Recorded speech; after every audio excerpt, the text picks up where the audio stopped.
সন্ত্রাসীদের বিষ দাঁত ভেঙে দাও, গুড়িয়ে দাও, সন্ত্রাসীদের আস্তানা ভেঙে দাও।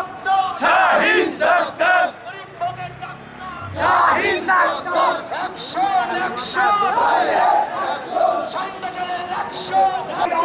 প্রশাসন জবাব চাই, ডাইরেক্ট অ্যাকশন,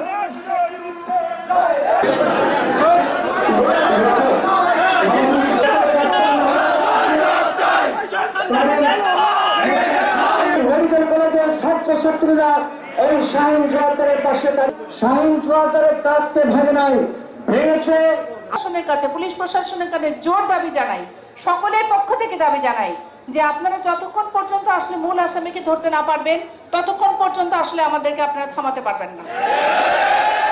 তার কারণ আমরা নিরাপত্তা চাই। আমরা কাজ করতে এসে কেন আমাদের উপর এরকম হামলা হবে? এখানে এই ধরনের ভাবে কোনো কারণ ছাড়া একজনকে মেরে যাবে, এটা হতে পারে না। কাজে আমরা আমাদের কাজের নিরাপত্তা চাই। এই আসামি ধরার টাইম লিমিট যেটা, এটা টাইম লিমিট দিয়ে আসামি ধরা যায় না ভাই। এটা হচ্ছে তথ্যের ব্যাপার। তথ্যের গ্যাপ থাকলে আমার সেটা সাকসেস হচ্ছে না। আবার যদি আমার তথ্য মিলে যায়, আমি 24 ঘন্টা না, আমি 12 ঘন্টায় বা 6 ঘন্টায় আমি সাকসেস হয়ে যাচ্ছি।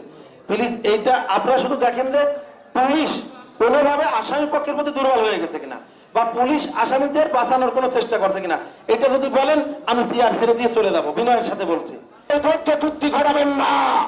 আমাদের তথ্য চুক্তি ঘটালে আপনারা সেটা সামাল দিতে পারবেন না।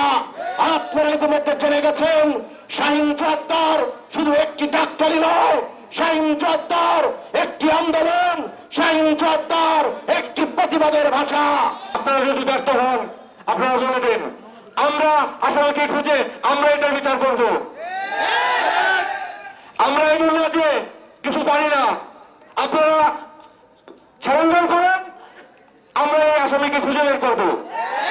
কিভাবে বিচার করতে হয় আমরা এটার দাঁত ভাবে বিচার করবো।